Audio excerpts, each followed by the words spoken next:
வணக்கங்கண்ணா. நம்மளோட இந்த யூனிட் வந்து எங்க இருக்கு? நம்மளோட சர்வீசிங் ஏரியா இத பத்தின டீடைல்ஸ் சொல்லுங்க. உங்கள எப்படி கான்டாக்ட் பண்றது? அண்ணா வணக்கங்கண்ணா. நம்மளோட ஃபென்சிங் யூனிட் பார்த்தீங்கன்னா நாமக்கல் டிஸ்ட்ரிக்ட்ல லொக்கேட் ஆயிருக்கு. பரமத்திவேலூர் கபிலர்மலைங்கிற ஊருக்கிட்ட லொக்கேட் ஆயிருக்கு. நம்மளோட சர்வீஸ் ஏரியா தமிழ்நாடு ஃபுல்லாவே பண்ணி கொடுக்குறோம்.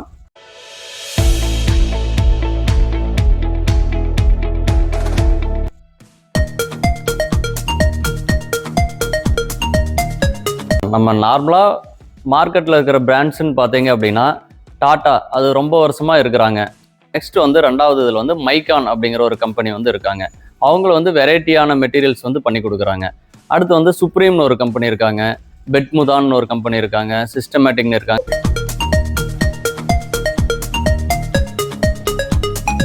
நார்மலாக இப்போ டாட்டா அப்படிங்கிற பிராண்ட் எடுத்துக்கிட்டிங்கனாவே அதில் வந்து கிட்டத்தட்ட 5 குவாலிட்டியில் வந்து மெட்டீரியல்ஸ் வந்து பண்ணி கொடுக்குறாங்க. இப்போ வந்து ஃபென்சிங் அப்படிங்கிற ஒரு குவாலிட்டியில் வந்து பண்ணி கொடுக்குறாங்க. நெக்ஸ்ட் வந்து பவுல்ட்ரிக்குன்னு சொல்லி ஒரு குவாலிட்டியில் பண்ணி கொடுக்குறாங்க. ஃபார்மிங்க்குன்னு சொல்லி ஒரு குவாலிட்டியில் பண்ணி கொடுக்குறாங்க. நார்மலாக வந்து ரேட் பட்ஜெட் வைஸ் கம்மியாக இருக்கிறது அந்த ஃபென்சிங் கிரேடுன்னு சொல்லி சொல்லுவாங்க. ஸோ அதுதான் வந்து டாட்டாவில் பட்ஜெட் கம்மியான மெட்டீரியல். அதுதான் நார்மலாக எல்லா ஃபென்சிங் கம்பெனி யூஸ் பண்ணிக்கிட்டு இருக்கிறாங்க. மற்ற பக்கம் எப்படின்னு சொன்னீங்கன்னா நம்ம பவுல்ட்ரிக்கு போடுற மெட்டீரியலே யூஸ் பண்ணுறோன்னு சொல்லுவாங்க. ஆனால் மேக்ஸிமம் வந்து யாரும் யூஸ் பண்ணுறது கிடையாது. கம்மியான ரேட்டில் கொடுக்குறாங்க அப்படின்னா நம்ம அந்த ஃபென்சிங் கிரேடு டாட்டா அந்த தான் வந்து நமக்கு பர்ச்சேஸ் பண்ணி கொடுப்பாங்க. ஆனா இப்ப டாட்டால பாத்தீங்கன்னா ஃபென்சிங் கிரேடு, பவுல்ட்ரி கிரேட்னு ரெண்டு சொன்னீங்க. இதே மாதிரி மத்த பிராண்ட்லயும் இருக்குங்களா? ஆனா மற்ற பிராண்ட்லயும் இருக்குங்கண்ணா. இப்போ நம்ம வந்து யூஸ் பண்றது பார்த்தீங்கன்னா மைக்கான் வந்து அதிகமாக யூஸ் பண்ணிக்கிட்டு இருக்கிறோம். அதுலேயும் பார்த்தீங்கன்னா ஃபென்சிங் கிரேடுன்னு ஒன்று இருக்கு. நெக்ஸ்ட் ஃபார்மிங் கிரேடுன்னு ஒன்று கொடுக்குறாங்க. இன்னொன்று வந்து கோஸ்டல் ஏரியாவுக்கு யூஸ் பண்ணுற மாதிரி ஒரு கிரேடு கொடுக்குறாங்க. 3 கிரேடில் வந்து பண்ணி கொடுக்குறாங்க. இப்போ வந்து ஃபென்சிங் கிரேடு யூஸ் பண்ணாவே நார்மலான நம்ம ஃபென்சிங்க்கு போதும். நம்ம ஃபார்மிங் கிரேட் அப்படின்னா அக்ரிகல்ச்சர் யூஸ் பண்ணுறது. உங்களுக்கு அக்ரிகல்ச்சர்னா கொஞ்சம் வெட்டான ஏரியாவில் யூஸ் பண்ணுவோம், ஈரப்பதம் அதிகமாக இருக்கிற இடத்துல யூஸ் பண்ணுவோம். ஸோ அங்கே வந்து லைஃப் சேர்த்து வரணும் அப்படிங்கிறதுக்காக வந்து நமக்கு வந்து அந்த ஃபார்மிங் கிரேடுன்னு சொல்லி நமக்கு பண்ணி கொடுக்குறாங்க.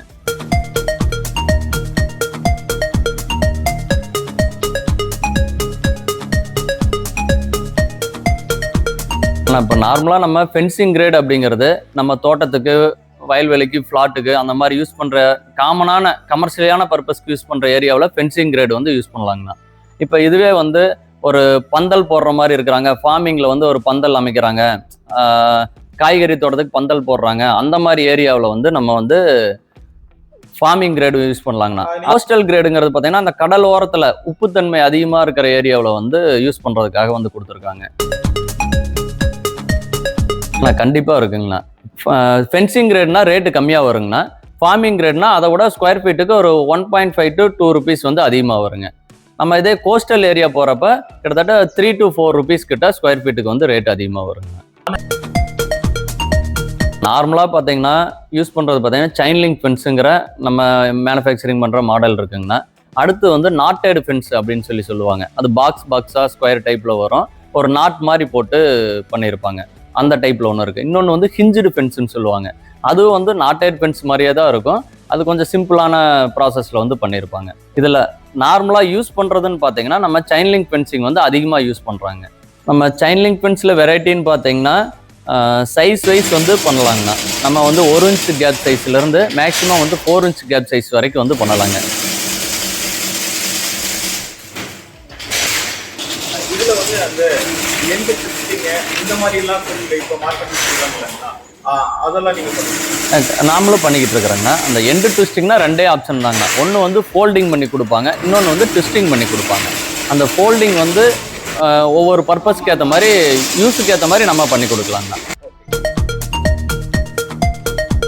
ட்விஸ்டிங் அப்படின்னா இப்போ நம்ம ஒரு ஃபாரஸ்ட் ஒட்டி இருக்கிற காடுகளுக்கு போடுறோம் அப்படின்னா அங்கே வந்து காட்டு விலங்குகள் வந்து உள்ள பூதாமல் இருக்கிறதுக்காக வந்து யூஸ் ஆகுங்க. கீழே அந்த ட்விஸ்டிங் வந்து இருக்கிறனால ஷார்ப்பான எட்ஜஸ் இருக்கும். ஸோ அதனால வந்து அடியில் வந்து முட்டுதுனாலும் அது மேலே பட்டுச்சு குத்துச்சுன்னா அப்படின்னா அது வந்து திரும்ப ட்ரை பண்ணி உள்ளே வராதுங்க.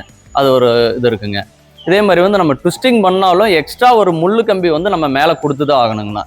அந்த முள்ளு கம்பி பார்ப்டு வயர்னு சொல்லுவாங்க. அது எதுக்காக கொடுக்குறோம் அப்படின்னு பார்த்தீங்கன்னா கீழே வந்து வலை நார்மலாக இருக்கிறது பார்த்தீங்கன்னா டெம்பர் இல்லாமல் இருக்கும். நம்ம இழுத்துக்கு எவ்வளோதான் டைட் பண்ணி கட்டினாலும் உங்களுக்கு வந்து அந்த டெம்பர் வந்து கிடைக்காது. ஸோ அதுக்கு மேலே ஒரு லைன் வந்து பார்ப்டு ஒயரோ இல்லை பிளைன் ஒயரோ இழுத்து கட்டுறப்ப தான் வந்து அந்த டெம்பர் கிடைக்கும். ஸோ அந்த பர்பஸ்க்காக தான் நம்ம பார்ப்டு ஒயர் போட்டு கட்டுறோம்.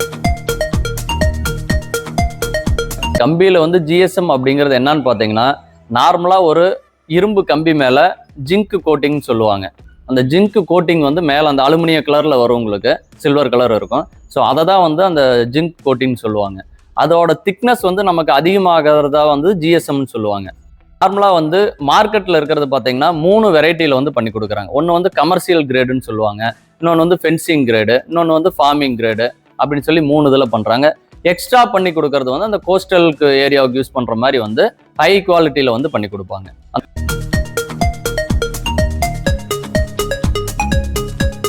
இப்போ நம்ம நார்மலாக ஃப்ளாட்டு நம்ம பர்மனண்ட்டான ஃப்ளாட்டாக இருந்துச்சு அப்படின்னா நீங்கள் யூஸ் பண்ணுறது வந்து அந்த 70 to 90 ஜிஎஸ்எம்னு சொல்லி மெட்டீரியல் அவைலபிள் இருக்குங்க. அந்த மெட்டீரியல் வந்து யூஸ் பண்ணலாங்க. இல்லை உங்கள் ஒரு ரீசேல் பர்பஸில் வாங்குறீங்க, எனக்கு பட்ஜெட் ரொம்ப கம்மியாக இருந்தால் போதும் அப்படின்னா கமர்ஷியல் பர்பஸில் வந்து யூஸ் பண்ணலாங்க. அது நார்மலாக வந்து 20 to 30 ஜிஎஸ்எம் இல்லை மேக்ஸிமம் 20 to 40 ஜிஎஸ்எம் அந்த ரேஞ்சில் வருங்க. ஃபார்மில் பண்ணுறீங்க அப்படின்னா ஒரு செட்டு மாதிரி போட்டு உள்ளே அடைச்சு பண்ணுறீங்க அப்படின்னா அதுக்கு வந்து அந்த 100 ஜிஎஸ்எம்னு ஒரு மெட்டீரியல் இருக்குங்கண்ணா, அந்த இதில் யூஸ் பண்ணலாங்க. அப்படி இல்லைன்னா நமக்கு 70 to 90 ஜிஎஸ்எம்மே வந்து தாராளமாக போதுமானதாக இருக்கும். இதில் பார்த்தீங்க அப்படின்னா அந்த 30 ஜிஎஸ்எம்க்கும் 70 ஜிஎஸ்எம்க்கும் 100 ஜிஎம்க்கு என்ன வித்தியாசம்னு பார்த்தீங்கன்னா அந்த துரு பிடிக்கிறதுக்கு உண்டான லைஃப் வந்து எக்ஸ்டெண்ட் ஆகிருக்கும். ஆனால் நார்மலாக நம்ம கம்பி வேலியில் பார்த்தீங்க அப்படின்னா கேஜுங்கிறது ஒன்று சொல்லுவாங்க, எம்எம்ல ஒன்று சொல்லுவாங்க. இப்போ எக்ஸாம்பிள் வந்து நமக்கு வந்து மெட்டீரியல் பார்த்தீங்கன்னா 10 கேஜில் இருந்து 17 கேஜ் வரைக்கும் நம்ம யூஸ் பண்ணுறோம். இப்போ கேஜ் அப்படின்னா 10 கேஜ் அப்படின்னா 3 mm வருங்க, 12 கேஜ் அப்படின்னா 2.5 mm வரும். இப்போ கேஜோட சைஸ் வந்து இன்க்ரீஸ் ஆகும், நம்ம ஒயரோட திக்னஸ் வந்து குறைஞ்சிக்கிட்டு வர மாதிரி இருக்குங்க. நார்மலாக ஆட்டு பண்ணை கோழி பண்ணை அந்த மாதிரி வந்து வைக்கிற மாதிரி இருந்ததுதான் நமக்கு நார்மலாக 2 inch கேப் சைஸ் யூஸ் பண்ணால் போதுங்கண்ணா. அடுத்தது அப்படி இல்லைன்னா 1.5 inch யூஸ் பண்ணலாங்க. இப்போ வந்து 1.5 inch யூஸ் பண்ணுறப்போ வந்து நம்ம திக்னஸ் வந்து கம்மியாக தான் யூஸ் பண்ணுவாங்க. 1 inchனா வந்து 16 கேஜ் 14 கேஜ் அந்த கம்பியில் யூஸ் பண்ணுவாங்க. 1.5 inchன்னு வர்றப்ப 14 கேஜ் அந்த கம்பியில் யூஸ் பண்ணுவாங்க. 2 inchன்னு போகிறப்ப 12 கேஜில் வந்து யூஸ் பண்ணுவாங்க. ஸோ அப்போ வந்து நம்ம நார்மலான யூஸ்க்கு போதும் அப்படின்னா நமக்கு 12 கேஜில் 2 inch கேப் சைஸ் கரெக்டாக இருக்குங்க. அடுத்தது பார்த்தீங்கன்னா நம்ம தோட்டத்துக்கு யூஸ் பண்ணுறோம், நம்ம விவசாய நிலத்துக்கு யூஸ் பண்ணுறோம் அப்படின்னா நமக்கு வந்து 12 கேஜில் 3க்கு 3 கேப் சைஸ் யூஸ் பண்ணால் போதுங்கண்ணா. நம்ம மீடியமான இதுக்கு பட்ஜெட்டுக்கு வந்து நம்ம போதுங்கண்ணா. ஒரு ஃப்ளாட் வாங்கி வச்சுருக்கீங்க, ஒரு ரீசேல் பர்பஸ்க்காக வாங்குறீங்க, இல்லை வந்து பின்னாடி ஃபியூச்சர் பிளானுக்காக வாங்குறீங்க அப்படின்னா 4க்கு 4 யூஸ் பண்ணலாங்கண்ணா. 4க்கு 4 யூஸ் பண்ணாவே பட்ஜெட் கம்மியான பட்ஜெட்டில் இருக்கும், உங்களுக்கு அதுவே போதுமானதாக இருக்குங்க.